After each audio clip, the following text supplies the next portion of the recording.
믿음의 행위를 촉구하는 내용들 지금 살펴보고 있습니다.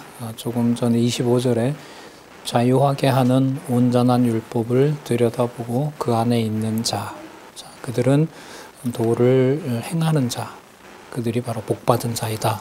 이렇게 정리를 하겠습니다. 그럼 자유하게 하는 법, 이 자유라는 것이 무엇인지 이 1장 26절부터 27절에 보시면 헛되지 않고 정결하며 더러움이 없는 경건에 대해 알려줍니다. 세속에 물들지 않는 거죠. 세속의 기준으로 성도와 교회를 평가하지 않는 거고요. 아까 그리스도의 도를 그리스도가 또 보여주신 그대로를 행하면서 살아가는 하나님의 백성들, 바로 그것이 자유하게 하는 법입니다. 1장 26절 누구든지 스스로 경건하다 생각하며, 여기 나오죠. 자기 혀를 제갈 먹이지 아니하고 자기 마음을 속이면 이 사람의 경건은 헛것이라. 그러니까 하나님 경외하지 않는다는 거죠. 그러니까 자유하게 하는 온전한 법처럼 얘기를 하는데, 자유하게 하는 온전한 법처럼 얘기한다는 말은 누가 자유하게 하신다는 것은 말은 해요? 하나님께서, 그리스도께서 자유하게 하신다는 말은 해요. 자, 그런데 자기를 속인다라는 말은 그 도를 뭐 하진 않아요? 행하진 않아요.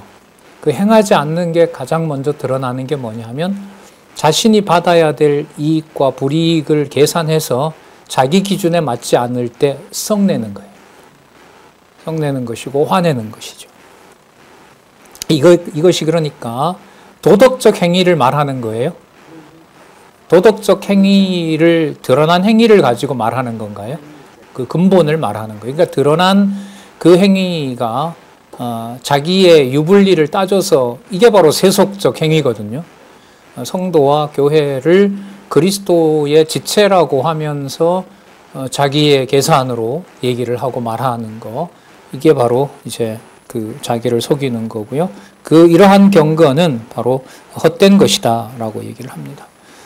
그러면 27절에 보시면은 헛된 것이 아닌 게 어떤 경우인가 보자고요. 누구 앞에서라고 나와요. 이게 요절로 우리가 아까 살펴봤죠. 하나님 아버지 앞에서 정결하고 더러움이 없는 경건은, 이렇게 말합니다. 정결하고 더러움이 없는 경건은 곧 고아와 과부를 그 환난 중에 돌아보고 자기를 지킨다는 말은 아까도 말씀드렸습니다만은 자기 의가 아닌 하나님 아버지 앞에서 하나님을 경외하고 주 예수 그리스도의 몸된 교회를 그리스도가 머리 되신다는 사실을 생각하는 겁니다. 또 자기를 지키는 거고요. 그래서 결국 어디에 물들지 않는다? 세속에 물들지 아니하는 이것이니라. 세속에 물들지 않는다.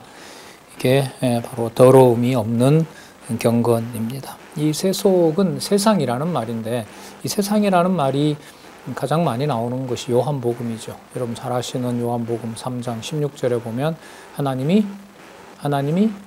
무엇을? 세상을 이처럼 사랑하사, 그러면서 이제 나오는데, 요한복음의 세상은 두 가지예요. 그리스도의 백성들, 생명의 양식을 공급받아야 될 자들이 있는 곳도 세상이고, 그리고 그 세상은 또한 심판받아야 될 곳도 세상인 거예요. 그러면 이거하고도 지금 관계가 되는데, 이 세상을 어떤 기준으로 보느냐에 따라서 세속적이냐, 세속적이 아니냐라는 걸 알려주고 있는 겁니다. 근데 지금 야고보서에서 지적하는 것은, 말하는 것은 들어보면 어디에 속하지 않는 것처럼 보여요. 세속에 속하지 않는 것처럼 보여요. 그러나 그리스도의 몸된 교회를 대하는 걸 보면 그리스도와는 무관한, 또 그리스도를 대적하는 방식으로 행위하고 말하는 거예요. 근데 이게 아마 이 교회에서는 이게 말 문제니까 주로 가르치는 자들이에요. 뒤에 보면 선생 되지 말라는 말이 나오는 거 보면 일어난 일은 뭐냐면, 그 말로 보면은 진짜 하나님을 경외하는 자처럼 보이는데, 그렇게 하고 교회의 고아나 과부들을 챙기는 일은 거의 등한시되고 있는 거예요. 그러니까 그건 그리스도가 자신의 모든 몸을 버리고 약한 자, 나약한 자, 빈곤한 자에게 복음을 전해주신, 그것도 이방인에게까지 그렇게 보여주신 삶하고는 무관한 거기 때문에 하나님을 경외하는 그 말은 결국 아까 나왔죠. 그런 것이다 라고 얘기를 하게 되는 겁니다. 그러면 바른 믿음이라는 것은 바로 그 믿음의 행위가 반드시 드러나게 된다는 거고요. 그걸 아까 뭐 하는 율법이라고 얘기를 했어요? 어떤 율법? 자유하게 하는 율법. 이거 좀 기억하시기 바랍니다. 이제 처음 나오는 개념이기도 한데 다음에 또 나와요. 이게 자유하게 하는 율법. 자유하게 하는 율법. 온전히 그리스도의 통치를 받으면서 고아와 과부를 돌아보고 자기 육신을 벗는 거예요. 자기 육신을 벗는다는 말은 그 육신의 몸으로 아버지께 온순한, 온유한 그 순종을 했던 것, 전적으로 순종하면서 온유한 자가 됐던 바로 그리스도를 따라가는 법을 말하는 겁니다. 그 그리스도의 법을 따라간다는 말은 사도들이 보낸 말씀을 그대로 진리로 받아들이는 거죠. 자, 자기를 지켜 세속에 물들지 아니하는 것이니라. 그러므로 이 경건은 바로 고아와 과부에 대해서 자기 기준으로 취하지 않는 거죠. 그래서 우리 두 번째 양 한쪽 가로 2번에 보면 배격할 불신의 행위가 나타납니다. 보겠습니다. 불신의 행위를 경계합니다. 헛것이 되지 않도록 헛된 경건이 되지 않는 것이 무엇인지를 알려줍니다. 자, 다시 부르죠. 2장 1절 내 형제들아 영광의 주. 자, 이 주어가 선명하게 나타나죠. 영광의 주. 그럼 이때 영광의 주는 아까 뭐하고 관계돼요? 자유하게 하는 법하고 관계돼요. 자신의 몸을 아버지가 정하신 뜻대로 그대로 다 받아들였고 고난을 받으심으로 아까 무슨 열매가 됐다 했죠? 첫 열매. 예. 부활의 첫 열매가 되신 그 경건을 말하고 그렇게 여호와 하나님을 아버지 하나님을 경외하는 것을 말합니다. 바로 그러한 영광의 주, 곧 우리 주 예수 그리스도를 믿는 믿음을 너희가 받았으니, 자, 은혜로 받은 겁니다. 그 다음 볼까요? 사람을 뭐로? 외모로 취하지 말고. 그럼 아까 영광스러운 주라고 했을 때 영광은 눈에 보이는 것으로 평가되는 게 아니죠. 그럼 눈으로 보이는 걸 평가하는 걸 뭐라고 하냐면 세속주의고 세속적 행위라고 그래요. 이건 이 사망 권세의 지배를 받는 몸으로서는 어느 누구도 할 수가 없습니다. 그래서 명령문이 아닌 거예요. 윤리와 도덕적인 규범이 될 수가 없습니다. 자, 사람을 외모로 취하지 말라. 2절에 보면 만일 너희 회당에 금가락지를 끼고 아름다운 옷을 입은 사람이 들어오고 또 더러운 옷을 입은 가난한 사람이 들어올 때에 너희가 아름다운 옷을 입은 자를 보아 가로되 여기 좋은 자리에 앉으소서 하고 가난한 자에게 이르되 너는 거기 섰든지 내 발등상 아래 있으라 하면 4절 너희끼리 뭐라요? 서로 구별하여. 누구 기준으로 구별을 하는 거죠? 인간적인 기준으로, 세속적인 기준으로 구별을 하고 이게 악한 생각으로 뭐하는 재판관, 악한 생각으로 재판하는 자가 된다는 겁니다. 이건 자유하게 하는 율법하고는 거리가 멀 뿐만 아니라 자유하게 하는 율법. 그러니까 가난한 자도 그리스도 안에서 참 자유를 누리게 하는 그 자유를 내가 내 기준으로 너는 거기 있어라고 그리스도의 통치를 받는 자를 무시해버리는 거기 때문에 누구 기준으로 하는, 무엇으로 하는 판단하는 자가 되느냐? 악한 생각으로 판단하는 자가 되는 겁니다. 서로 구별하여 악한 생각으로 판단하는 자, 재판자가 되는 거죠. 그러니까 법을 받고 자유하는 법이라는 것을 받고 형제를 대할 때는 그 형제를 자유하게 하는 것이 아니라 누구 기준으로 억압을 해버려요? 자기 기준으로 재판을 하고 억압을 해버리는 거예요. 이건 여러분 마음에서부터 시작해서 드러나는 모든 행위에까지 진리의 말씀이 주관하지 않으면 그대로 드러날 수밖에 없어요.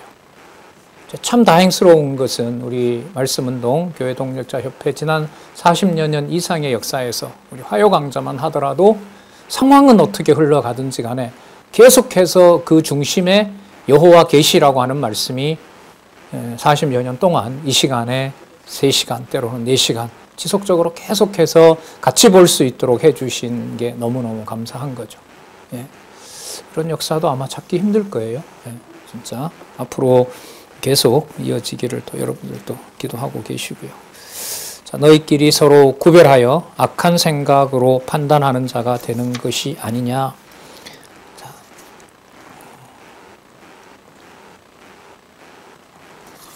자, 2장 5절에서부터 7절 사람을 외모로 취하는 행위에 관한 이유에 대해서 밝혀주는데 그건 바로 외모로 취하는 것은 아까 누구 기준으로 재판관이 돼요?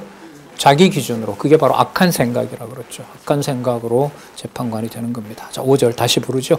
내 사랑하는 형제들아. 그러니까 내 사랑하는 형제를 누구의 기준으로? 인간의 기준으로 악한 생각으로 재판을 하게 된다는 거죠. 그 반대말이죠. 내 사랑하는 형제들아 들을지어다. 그러니까 아마 이 교회에 바로 이런 자들이 있었던 거죠.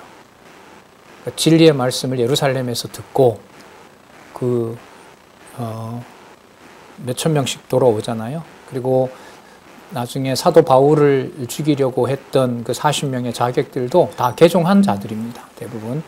그러니까 말로 보면 누구를 그리스도로 믿는 자들이냐면 저 나사렛 예수가 그리스도다. 언약대로 온 메시아다라고 믿는 자들이에요. 근데 이런 자들이 내에서는 그 말씀을 가지고 자기 기준으로 세상의 기준으로 주 예수 그리스도의 사랑하는 형제들을 재판하고 판단하는 거예요.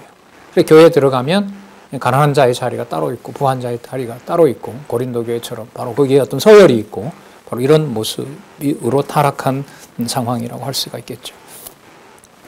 내 사랑하는 형제들아 들을지어다. 자, 뭘 듣냐 하면 하나님이 세상에 대하여는 가난한 자를 택하사 믿음에 부요하게 하시고, 그러니까 누구 기준대로 부요하게 한 게 아니다. 보는 기준대로, 눈에 보이는 대로 그렇게 부요한 것이 아니다.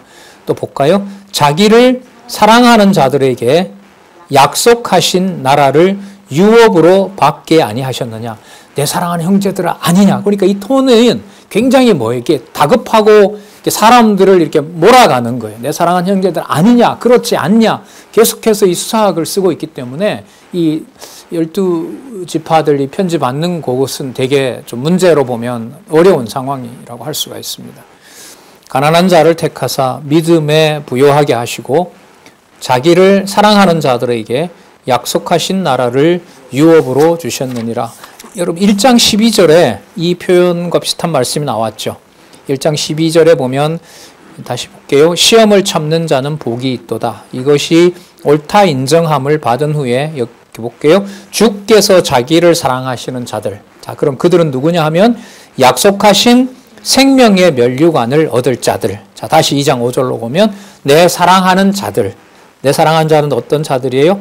자기를 사랑하는 자들에게 약속하신 나라를 유업으로 받은 자들.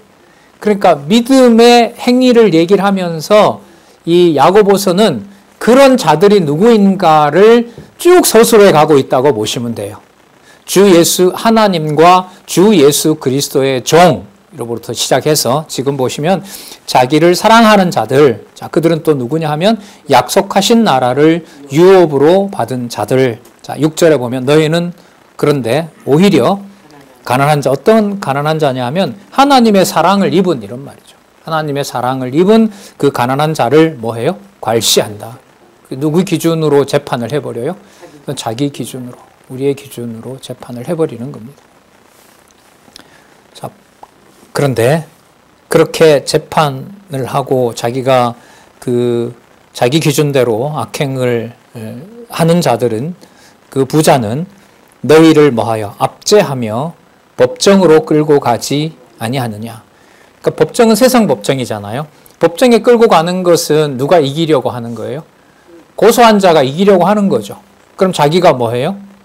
이득을 취하는 거죠. 그 세속의 이득을 취하기 위해서 형제들을 어디에 세워요? 법정에다가 세우는 거죠.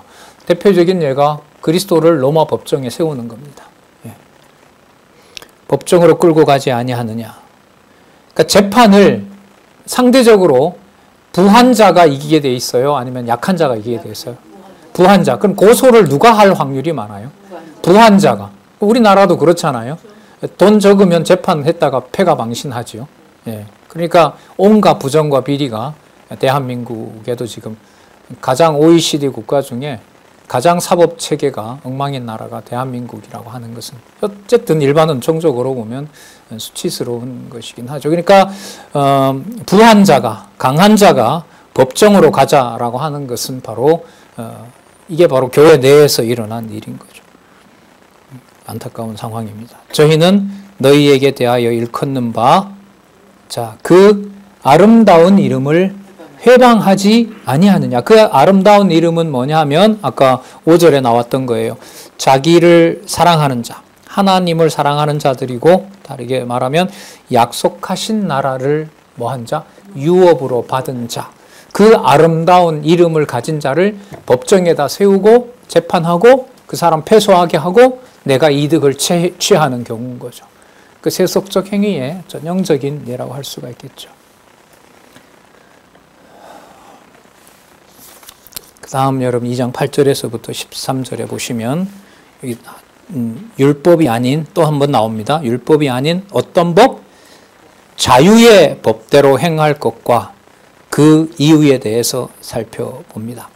자유하게 하는 법은 누구 기준에 따라서 재판하는 법일까요?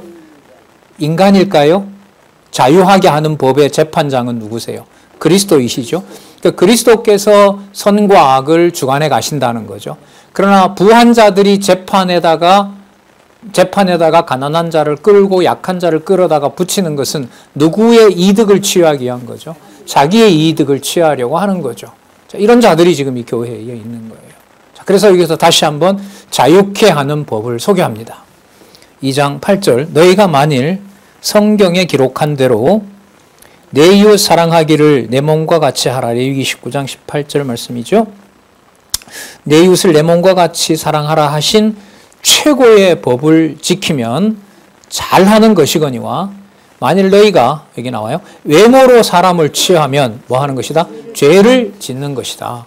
이건 결국 기록한 말씀을 하나님이 이루셨다라고 하지만 정작 자기 이해관계에 반할 때는 그걸 무시해버리고 세상 법정에다 세우고 자기가 재판을 하게 되고 특히 지도자들 내에서 이런 일들이 이제 팽배해 있는 겁니다. 율법이 너희를 범죄자로 정하리라. 누구든지 온 율법을 지키다가 그 하나에라도 거치면 모두 범한 자가 되나니 간음하지 말라 하시니가 또한 살인하지 말라 하셨은즉 내가 비록 간음하지 아니하여도 살인하면 율법을 범한 자가 되느니라. 그러니까 율법을 지킨다라고 하는 것은 어떤 경우에도 불가능하게 되는 겁니다. 그것도 이제 더 심각한 것은 뭐냐면 이런 법에서 자유로워졌고 그리스도 안에 있다고 하면서 정작 유대인들도 하지 않는 범죄를 교회 지도자들이 하고 있는 상황이 야고보서의 편지를 받고 있는 자들입니다. 그러니까 이게 지금 형제들아 내 사랑하는 자들아 이게 어떤 유대인들 집단들을 보고 공격하는 게 아닙니다. 12지파들이 있는 곳곳에 있는 주 예수 그리스도의 몸된 교회에서 일어나는 상황이에요. 그리고 그 말씀을 안내하는 자들이 그리스도의 법을 전하는데 정작 그 행위를 보면 고난을 받는 자를 멀리하고 또 약한 자들을 멀리하면서 자신이 말하는 것을 들어보면 자유하게 하는 법처럼 들리는 거죠. 그건 뭐가 아니다? 자유하게 하는 법이 아니다. 그건 세속적인 기준으로 자기가 입법자가 되고 자기가 재판관이 되는 행위이다. 이 내면을 또 이 진실을 말씀으로 이렇게 지적하고 드러내지 않으면 어떻게 알 수가 있겠습니까? 12절에 보시면은요 다시 나옵니다. 그래서요 율법을 범하는 자가 되느니라. 자, 하지만 너희는 여기 나오죠. 누구의 율법대로?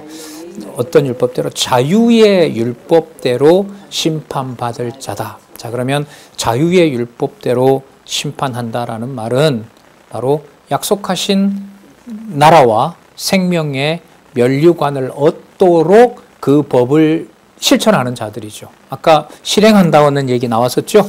실행한다는 말씀 아까 1장 도를 행하는 자, 자유하게 하는 온전한 율법 1장 22절에서부터 25절 그 다음에 그 율법을 자유하게 하는 온전한 율법을 들여다보고 그 안에 있는 자. 그러면 자유의 율법대로 심판받을 자라는 말은 바로 그리스도의 생명의 면류관을 함께 받을 자로 형제와 지체를 대하는 거라고 할 수가 있죠.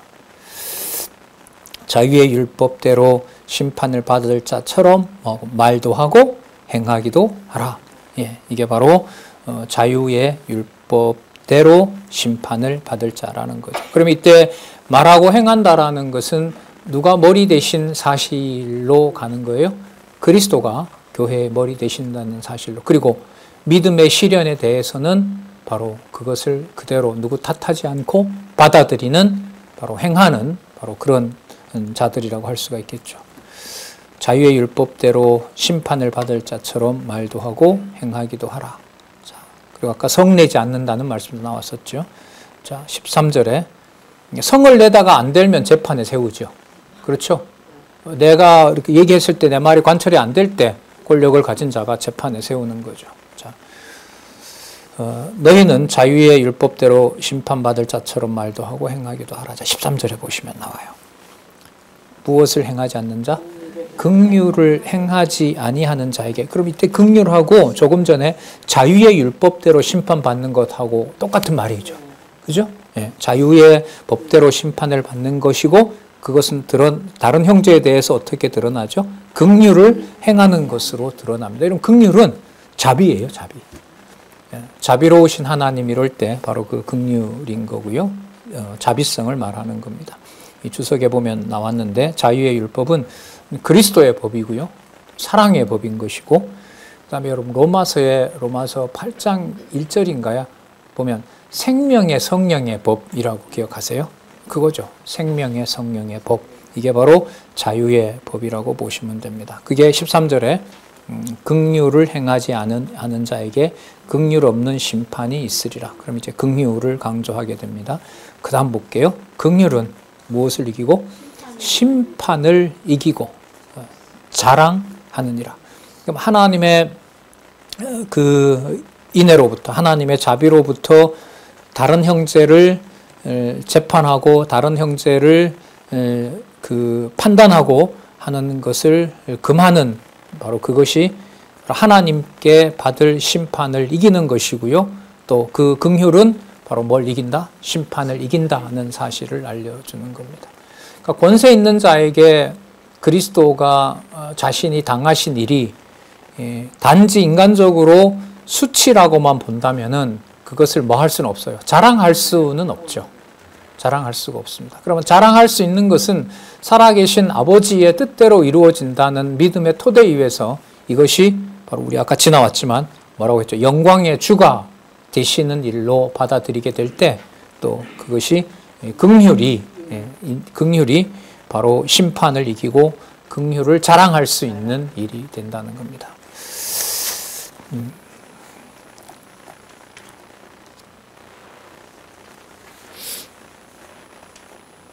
예.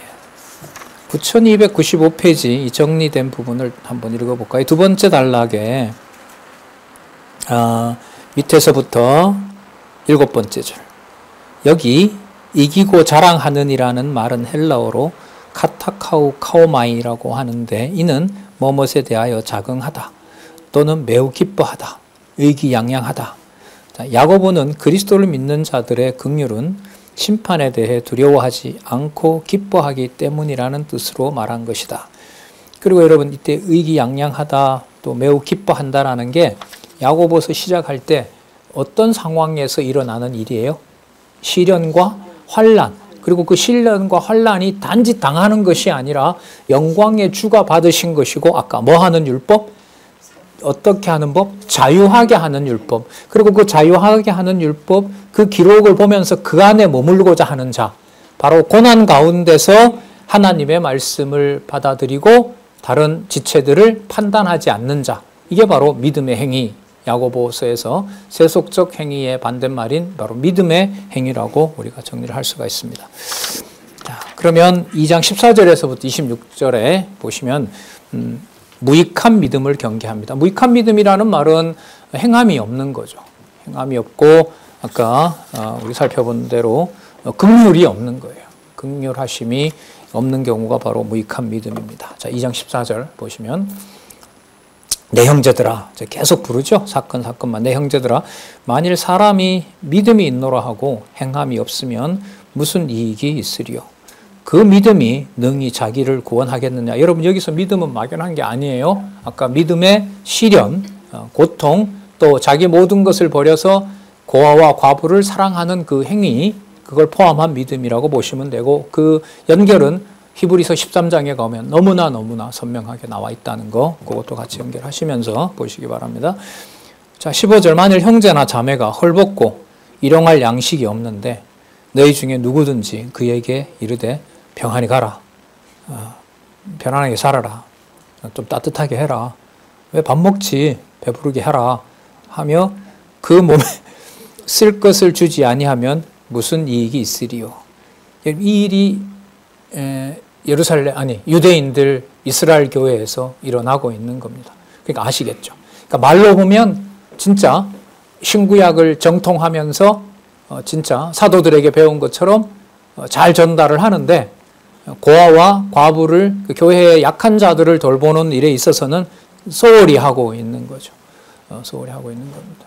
그러니까 한국 교회도 미국 교회로부터 많은 도움을 받을 때 이제 구제로부터 시작을 했죠. 그러면 그 구제가 단지 먹여 살리려고 했던 일이냐? 아니었죠. 복음 전하는데. 그래서 병원도 세우고 또 식량도 원조해주고 이제 그런 일들을 했고, 지금 대한민국도, 한국 교회도 세계 곳곳에 있는 나라들에게, 참 이 텔레비전 요즘 광고 중에 그 구호단체가 많이 나오잖아요.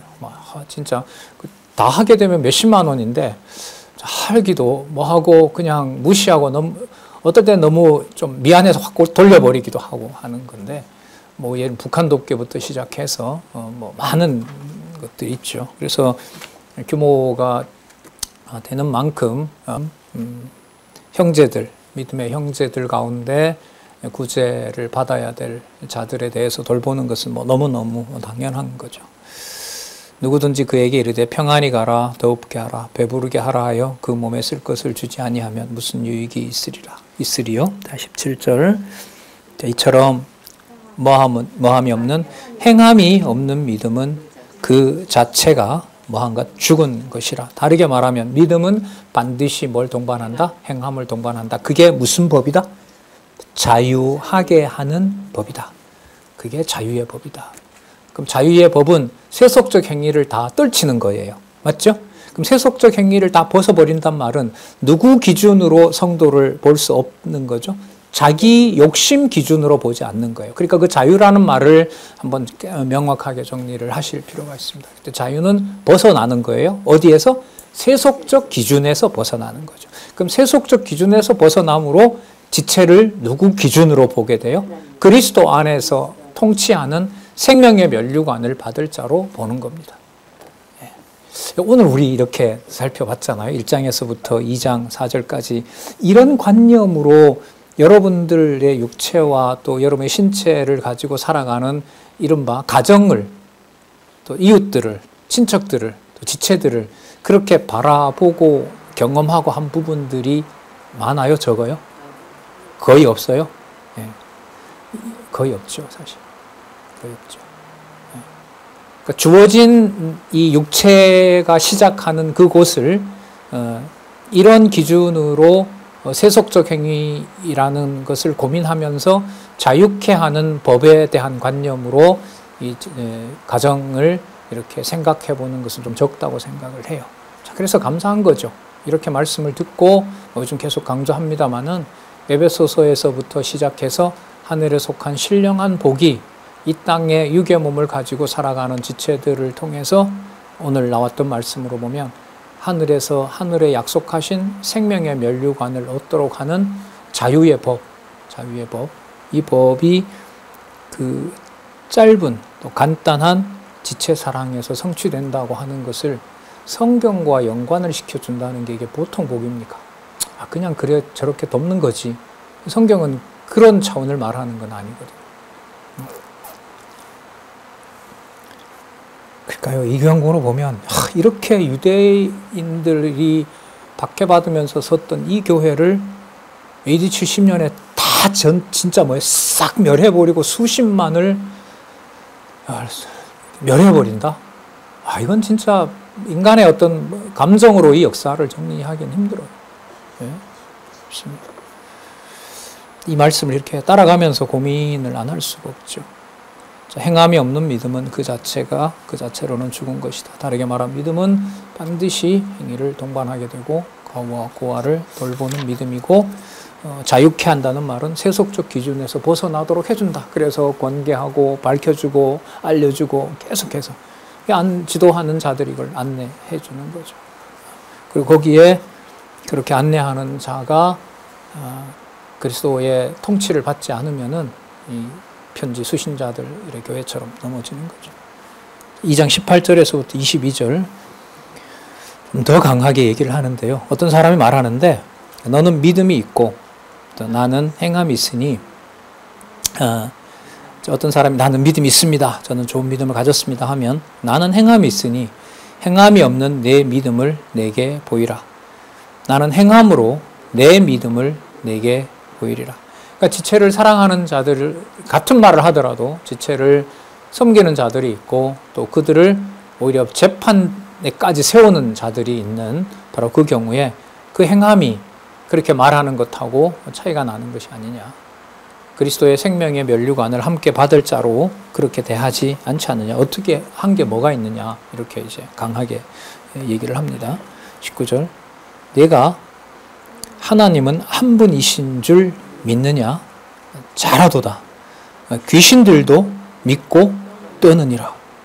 그러니까 여러분, 이 경우로 보면 믿음에 의한 행위라는 건 사람이 말로 하는 문제와 전혀 다른 문제입니다. 그리고 말은 그러면 무시하는 것이 아니에요. 지금 이 편지를 받는 자들이 누구예요? 복음을 깨달은 자들이에요. 말씀을 받은 자들이에요. 그런데 비유를 누구랑 비유를 해버려요? 하나님이 한 분이다라는 걸 듣고 뭐 하는 자? 떠는 사단하고 귀신하고 비교를 하는 거예요. 그러면 성도들을, 고아와 과부를 사랑하지 않는 행위는 누구보다 못한 거예요. 이렇게 해석을 해도 되나? 그럼 여러분, 이게 이 편지를 받는 교회들의 상황이 심각해서 이런 걸까요? 아니면 그 본질이 믿음에 근거하지 않은 행위가 가지고 있는 그 자체가 마귀적이고 정력적이고 세상적이다라는 걸 알려주는 걸까요? 후자인 거죠. 이런 경우에 심각한 교회는 마귀의 종로로 타는 거고, 그렇지 않는 교회는 행위로 봤을 때, 경우로 봤을 때 이런 경우는 덜 심각하고, 그걸 판단하라는 걸까요? 아니에요. 사단도 말씀 듣고 그리스도 앞에서 떠는 그 행위를 보면, 사단도 누구를 알고 섬기는 것처럼 보여요? 하나님을 알고 섬기는 거, 그리스도를 알고 통치를 받는 것처럼 보이잖아요. 거기서 뭐 하니까? 떠니까. 왜 오셨습니까? 이렇게 하고 떠는 거잖아요. 떠는 거예요. 그런데 사단은 요한복음에 있는 대로 처음부터 뭐 한 자예요? 처음부터 살인한 자라고 얘기를 하잖아요. 그러니까 하나님의 백성을 그렇게 떨더라도 하나님의 백성을 만나자마자 사단은 그를 같은 형제로 여기는 것이 아니라 자기 권세에 뭐로 삼아요? 종으로 삼고 죽이는 거란 말이죠. 아담과 하와를 유혹해서 선악과를 따먹고 죽게 만들었던 것처럼. 그러니까 여러분, 이걸 보통 죄로 알 수가 있냐 말이죠. 말씀 듣고 진짜 말씀에 순종하는 것처럼 보이고, 진짜 그런 마음도 있는 것처럼 보이고, 온몸으로 사단처럼 떨고 유일하신 하나님만 찬양해야 된다고 하고, 거기서 아무 소리도 하지 않는데 그리스도가 안 계시고 하나님이 그 자리에 없을 때 형제에 대해서 하는 것은 뭐가 되는 거예요? 자기가 재판장이 되고 포악을 일삼고 자기 기준에 맞지 않으면 재판에도 데리고 가는 거죠. 그럼 이럴 때 믿음은 행위를 해야 됩니다. 그러니까 행위를 하셔야 됩니다라는 말을 할 수가 있어요, 없어요? 없어요. 이런 경우는 할 수가 없는 거예요. 예. 왜요? 누구도 벌벌 떠는 걸 하고 있으니까. 귀신도. 그러나 귀신은 다시 말씀드리지만 지체를 만나거나 하나님 자녀를 만나면 돌변합니다. 뭐 하려고? 죽이려고. 이거랑 여러분 그 행위랑 형제를 세속적 기준으로 판단하면서 자기 욕심의 도구로 삼는 거랑 차이가 없다는 거예요.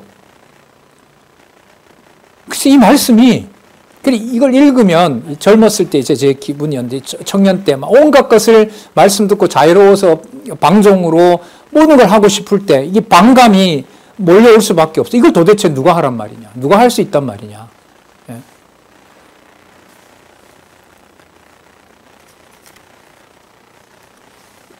가룟 유다가 3년 동안 그리스도의 제자로 함께 살지만 마지막에 그리스도는 그는 태어나지 않았으면 좋아할 자라고 뭐 하는 거예요? 버리잖아요. 버리는 자인 겁니다.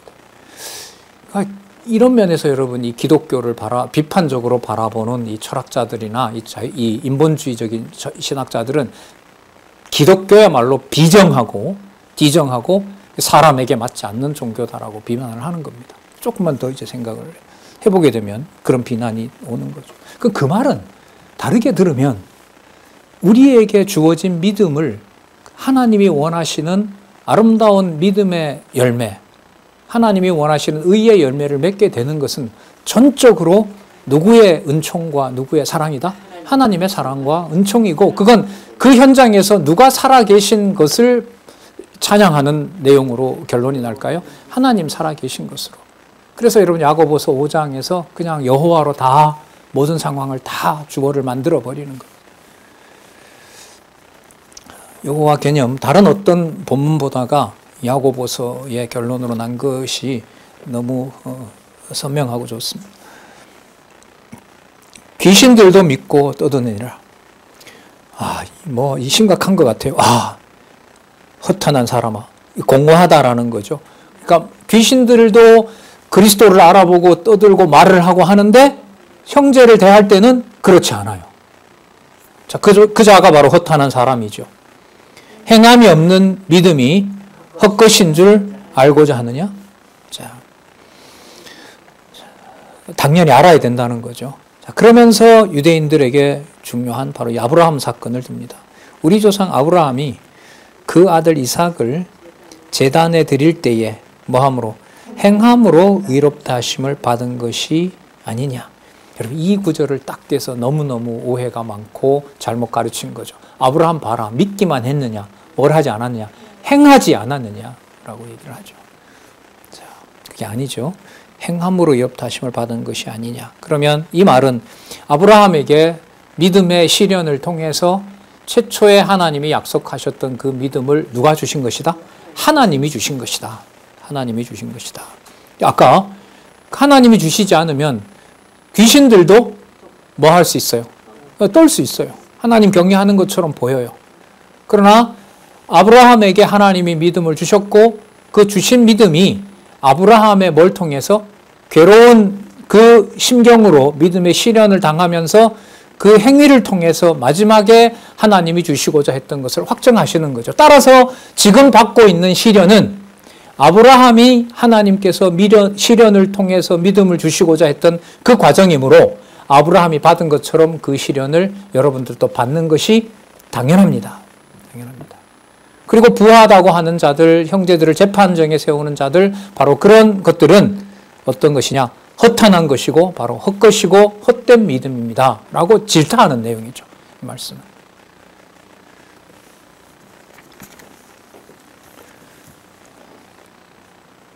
(22절) 내가 보거니와 네, 믿음이 그 행함과 함께 일하고. 자, 그러니까 분리된다, 안 된다? 안 된다는 거죠. 그러니까 믿음과 그 행함이 함께 일하고, 그 다음 또 행함으로 믿음이 뭔다? 온전케 된다. 여러분, 아까 온전케 된다는 게 우리 여기도 설명을 하고 있나요? 앞부분에 이 개념을 이미 설명했기 때문에 여기서는 하고 있지 않는데, 온전케 된다는 게 여러분 완성하다, 성취하다입니다. 성취하신다. 그러면 아브라함에게 주신 믿음을 누가 성취해서 완성했다? 여호와께서 이삭을 바치는 사건에서 그 믿음의 행위가 되도록 누가? 여호와께서 완성하고 성취하신 일이다. 성취해서 완성하신 일이다. 따라서 지금 성도들에게 다가온 믿음의 역경이라고 하는 것은 말씀을 가르치는 자들에게 그 다가온 역경은 무엇을 주는 과정이다?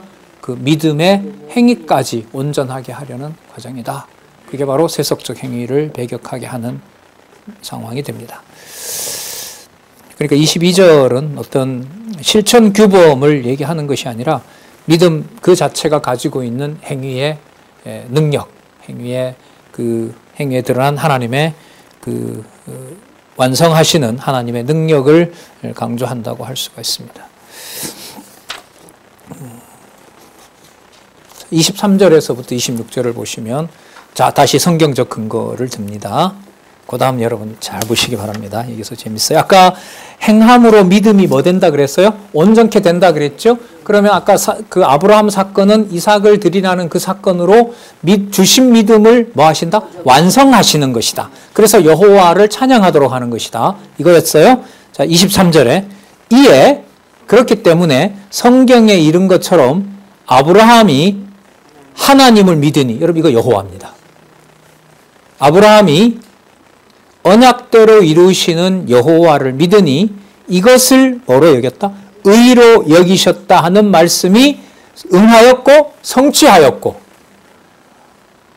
그러면 언약대로 이루시는 여호와가 여호와의 의를 아브라함에게 주시고자 믿음의 테스트, 믿음의 시련을 통해서 하나님의 말씀이 이루어지도록 하신 것이다. 그러면 야고보서의 이 사건에 드러나는 목적은 누구의 이름으로 현재 고난을 받게 하는 거예요? 예, 여호와의 이름으로 언약대로 성취하시는 여호와의 이름으로 나에게 다가온 고난을 믿게 되는 거죠. 그러면 누구 이름을 거기서 확인해 주는 거예요? 예, 여호와의 이름. 언약대로 지금 이루고 계시는 여호와의 이름을 그 자리에서 확인해 주는 겁니다. 그러면 여러분 당하는 시련의 현장에서 말씀으로 돌아가서 여호와의 말씀을 들을 수 있다는 것은 정상 바른 코스인 거예요. 그래서 제가 기도를 할 때 하나님 어떤 상황이라도 성경을 볼 수 없을 만큼 낙담은 시키지 마십시오. 근데 여러분 희한합니다. 여러분도 다 경험이 있으실 거예요. 요 단락 하나만 성경 어디를 펴서 보더라도 벌써 몇 분 안에 진리를 깨닫게 하시는 말씀을 주고 깨닫게 하시고 회복해 주신다면 금방 다 정리가 돼요. 그러니까 그게 약이니까 빨리 가서 그걸 보고 싶은 거예요. 예. 이거는요, 뭔가 일을 하기 위해서 성경을 막 찾고 정리하고 하는 것하고요, 진짜 하나님 여호와를 경외하고 싶은 간절함에서 말씀을 보는 것하고는 달라요. 근데 그 경우를 각각 여러분들에게 어떻게 또 저에게 어떤 상황이 주실지는 각자 다 하나님께서 주시는 그 시련을 통해서 깨닫게 하시는 겁니다. 또 얘기를 합니다. 의로 여기셨다는 말씀을 응하였고, 누구니까? 언약대로 이루시는 여호와니까. 여호와의 의를 여호와가 이루시는 거니까. 응하였고, 또 그는 자, 아브라함은 누구의 벗이다? 여호와 하나님 여호와입니다.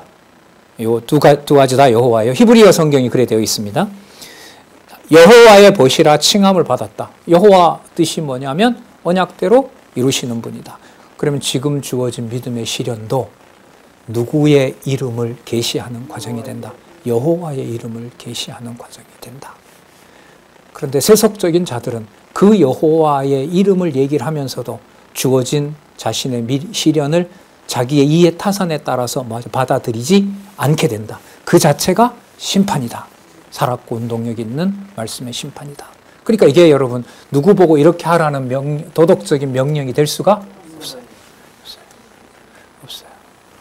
그리고 이거는요, 제가 볼 때 야고보 다른 부분도 그렇지만 꼭 같이 모이셔서, 저는 저대로 이렇게 해서 이제 준비해서 말씀을 드리도록 한 거고요.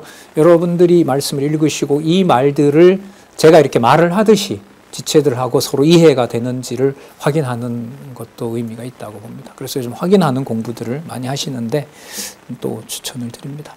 24절 볼게요. 이로 보건대 사람이 행함으로 의롭다 하심을 받고 믿음으로만 아니니라. 왜? 언약대로 이루시는 여호와께서 여호와의 의를 이루기 위해서 여호와께서 성취하셨고 누구의 벗이다? 예, 하나님과 맞먹어요. 하나님, 내 친구야. 뭐 이렇게 되는 거 아니겠어요? 내 친구야. 여러분, 이 벗이라는 말이 되게 이게 의미가 깊은 말이에요. 여러분, 벗이라는 말의 그 본래 뜻이 뭐냐면 형제를 사랑하다라는 말이 있죠. 사랑하다라는 말이 이제 여러분 헬라어로 필로스거든요. 그러니까 사랑은 이 하나님을 사랑하는 여러분 아가페라는 동사가 있고요. 낱말이 헬라어에 있고요. 지체들을 사랑할 때 쓸 때는 뭐라면 필로스라 그래요. 그럼 이 필로스가 뭐냐면 사랑하다라는 말의 명사예요. 자, 이 말씀 드린 이유는 하나님을 믿는 것과 벗이 된다는 것과 떨어진다? 절대로 떨어질 수 없다. 그러면 야고보서 주어로 오는 거잖아요. 그러니까 하나님을 사랑하는 아가페가 형제에 대해서는 뭐가 돼요? 필로스가 돼요. 그 필로스가 된 경우를 뭐라고 불러요? 벗이라고 부르는 거예요. 그럼 하나님을 경외하는 것과 벗을 삼는다는 것과 떨어져요? 안 떨어져요. 그걸 다르게 말하면 믿음과 하나님에 대한 믿음과 형제 사랑에 대한 행위가 같이 일치되는 게 바로 뭐냐면 벗이라는 거예요. 그러니까 아가페와 필로스가 붙듯이 믿음과 행위가 붙어서 하나님의 자녀를 사랑하는 것으로 열매가 맺히는 거예요. 이게 아까 23절에 누구의 의라고 하셨다? 여호와의 의다. 여호와께서 언약대로 이루시는 의가 된다. 그럼 형제를 위해서 시련을 당하고 고난을 당하는 것이 아가페를 필로스로 확증해 주시는 과정이 무엇을 당하고 있는 것이다? 시련을 당하고 있는 것이다. 이게 야고보서의 세속적 행위를 배격하게 하는 겁니다. 거기에 사단은 형제가 형제를 미워하도록 사주하고 부추기고 네 이해관계를 먼저 챙기라고 하는 거지만 하나님께서는 그 시련을 통해서 하나님을 사랑하는 사랑 아가페를 형제 사랑인 구체적인 필로스로 확증하는 것이다. 하나님 사랑을 하나님의 벗이 되도록 다른 지체를 사랑하도록 하는 것이다. 그래서 이게 여러분 하나님의 벗이라는 말과 아가페와 필로스라는 것하고 믿음과 행위가 분리되지 않는 것하고 똑같은 말씀이다. 그래서 이 개념의 중요함을 얘기를 합니다. 그래서 23절에 여호와, 아가페, 형제 사랑, 그 다음에 언약하시고 아까 응하였다가 무슨 뜻이라고 했냐면 성취했다는 게 있죠. 그러니까 다 보면 언약 주어진 시련은 언약대로 성취하시는 여호와께서 형제를 사랑하게 함으로 하나님의 의를 이루신다. 이게 23절을 좀 풀어서 얘기할 수 있는 겁니다. 그럼 여러분 형제를 자기 이해관계를 돌보지 않고 미약하나마 자기 경우에 사랑하는 것이 이 땅에서 어떤 도덕적 사건으로 이렇게 얘기를 돌릴 수가 있는 얘기일까요? 아니에요. 그런 차원이 아니에요. 그런 차원이 아니에요. 예. 자, 25절입니다. 이걸 누구를 소개하냐면 아까 여러분 아브라함을 얘기했죠. 그 아브라함 얘기할 때는 이스라엘 사람들 같으면 어떨까요? 그 아브라함 이럴 거 아니에요. 근데 여러분 대조를 시켜요. 아까 여러분 그 진리를 전하는 것처럼 보이지만 그렇지 않는 경우를 아까 누구를 거론했어요? 마귀도 귀신도 알고 떠든다. 너처럼 말한다. 이걸 얘기를 했었죠. 그럼 아브라함에게 주신 믿음은 그 아브라함이 믿음의 조상이니까 아브라함은 그렇게 하실 수가 있다. 그것도 용납이 돼요. 근데 이 아브라함에 준 믿음과 기생 라합을 대조한다는 것은 이스라엘 사람들에게는 이게 쉽게 돼요, 안 돼요? 안 되죠. 왜? 아브라함과 기생 라합은 다른 사람이니까. 자기네들 기준으로는. 그 기준이나 가난한 자와 부한 자를 성도들이, 지도자들이 나누는 행태나 뭐예요? 똑같은 거예요. 그리고 그것은 더 나아가면 누구도 떠는 여호와를 섬기는 헛된 신앙이에요. 귀신도 여호와 앞에서 하나님 앞에서 떠는 것하고 똑같다는 거죠. 그럼 여러분 믿음의 행위라는 거 우리가 만들 수도 없을 뿐만 아니라 우리가 지체에게 대하는 사랑이 마귀도 떠는 그 행위를 뛰어넘어서 아까 어떻게 하는 법이라 그랬죠? 자유케 하는 법. 그 자유케 하는 것은 세속적 행위에서 자유로워지는 겁니다. 그것하고 연관이 돼요. 너무너무 조밀하게 이 말씀이 탁탁 붙어 있어요. 자, 또 이와 같이 기생 라합이 사자들을 접대하여 다른 길로 나가게 할 때 구원해 줬죠. 행함으로 의롭다 하심을 받은 것이 아니냐. 자, 그렇다면 이렇게 봤을 때 너희들이 그렇게 여기는 아브라함도 아브라함 자신의 행위가 아니었고 언약대로 이루시는 여호와의 의를 이루시는 여호와의 행위였으므로 그 아들을 죽여야 되는 시련을 통해서 하나님의 의를 깨달은 것처럼 이방인 기생 라합도 신분으로 보면 이방인이지만 그에게 언약대로 이루시는 여호와께서 기생 라합이 단지 이스라엘 정탐꾼들을 구출한 것처럼 보이지만 그렇게 섭리하시는 누구? 언약대로 이루시는 여호와를 따랐고 그래서 그 위험에 처한 그 정탐꾼들을 살려주는 일을 하게 하신 것이다. 그게 여러분 자기네 백성으로 보면 어떤 자예요? 역적이죠. 배신자죠. 배신자인 거죠. 그러니까 뭘 걸어야 되는 일이에요? 목숨을 걸어야 되는 거죠. 아브라함 같으면 자식의 목숨을 가져가야 되는 거고 그러면 이게 뭐하고 연결이 되느냐? 현재 그럼 주어진 믿음의 시련이라고 하는 것이 언약대로 이루시는 누구의 의를 이루는 거다? 여호와의 의를 이루는 것이다. 그래서 여호와께서 주시는 믿음은 반드시 믿음의 역경을 반드시 뭐 한다? 겪게 하시면서 누구의 의를 이룬다? 여호와의 의를 이룬다. 이게 믿음은 반드시 여호와를 경외하도록 행위가 따라오도록 하신다. 그래서 26절입니다. 같이 한번 읽어볼까요? 자, 그래서 그러므로 뭐한 것처럼 영혼 없는 몸이 죽은 것 같이 자 행함이 없는 믿음은 죽은 것이니라. 그러므로 여호와께서 언약하시고 성취하시면서 주어진 현재의 이 믿음의 시련은 인내를 통해서 여호와를 찬양하게 하신다. 자, 그러면 여러분 3장에서부터 이제 5장 6절까지 배격할 요소를 더 구체적으로 얘기를 해주는 내용이 바로 5장 6절까지 나타납니다. 이 부분은 우리 다음 주에 살펴보도록 그렇게 하겠습니다. 수고들 하셨습니다. 기도하겠습니다. 하나님 아버지, 생명의 말씀이 하늘에 속해 있고 우리의 생각과 입술에 담아주는 이 말씀이 성령 하나님께서 보호해 주지 아니하시면 사단도 말하는 그 말로 떨어져 버릴 수 있는 너무너무 귀중하고 또한 소중한 말씀임을 이 시간 살펴보도록 해주셨습니다. 귀한 동역자들, 우리 지체들 보는 말씀을 통하여 더욱 이 땅에 사는 동안 이 몸으로 여호와 하나님을 경외하는 삶과 또 지체를 사랑하는 삶이 함께 일치할 수 있도록 우리를 인도해 주시고 보호해 주시옵소서. 예수님의 이름으로 기도드렸습니다. 아멘.